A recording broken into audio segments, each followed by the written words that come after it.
Hello, and welcome back to The Rate We Hike.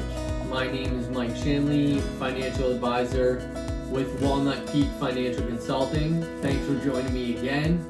Last time you were with me, we discussed a type of security. It was a stock or stocks. Can be referred to as equities. Today we'll be discussing another security, bonds. Can be referred to as fixed income. Also, could probably be described as industry jargon, fixed income. But a lot of times the interest that's paid on the bonds to the bondholder, it can be in fixed payments. So fixed income. Doesn't always have to be, but probably where the term comes from. So what is a bond? It's a unit of debt that can be transferred into a tradable security. And so essentially it's used to borrow money. Primarily issued by companies and governments. And for example, you'll see those issued primarily to pay for things like schools, roads, infrastructure, and things of that sort. There's usually four primary categories of bonds that are issued into the market. You'll have corporate bonds, right? Issued by corporations or companies.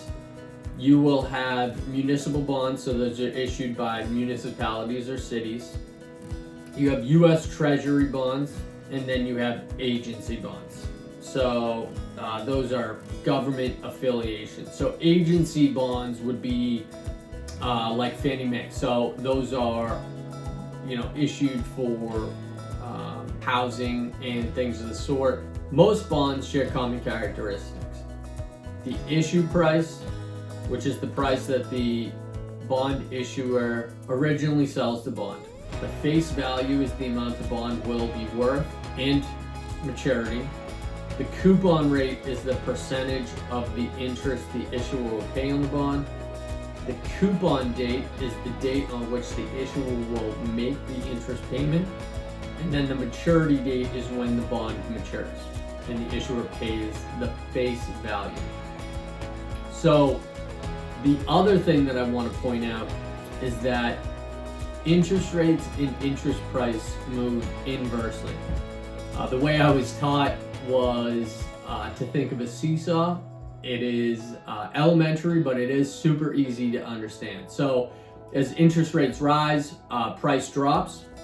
It makes a lot of sense. Obviously, if a higher interest rate hits the market, the other prices on bonds drops because people want the higher interest rate, right? So in short, a bond can be thought of as an IOU, basically between the lender and the borrower, and that includes the details of the loans and the payments. There's certainly different types of bonds. Now we're getting a little bit more high level. We don't want to go into that, but you do have things that are called callable bonds. So the issuer does have the right to call the bond back. You have zero coupon bonds. You have convertible bonds. You can convert those to stocks. And so I don't want to go too in depth, but those can be used to diversify your portfolio, certainly. And obviously, you can use all of these different types of things within mutual funds.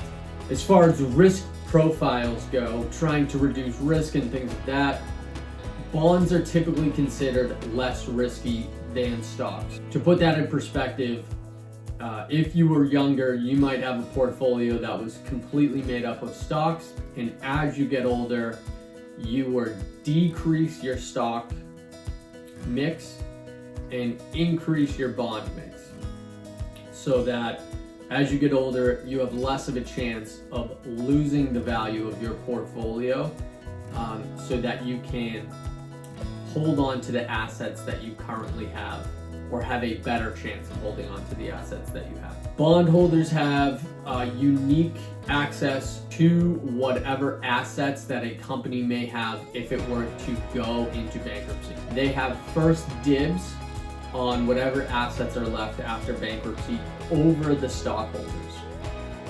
I don't know if that seems counterintuitive to anybody that might not, know investments very well, but bondholders do get access to assets before equity holders do.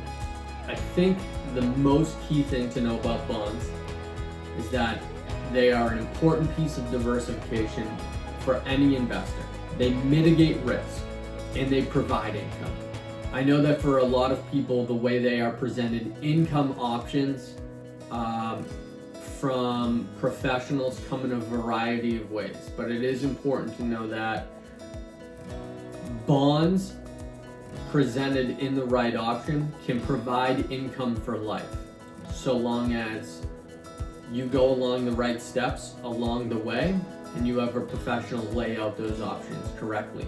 So please keep that in mind, and obviously talk to a professional about this, and you'll get the knowledge that you need. So for more information, obviously hit that subscribe button, click the notification bell to stay up to date on more information about Walnut Peak and its other forms of media. And then you can find the links to the other media in the description below. Thanks for joining me again, and we'll see you next time. All the best.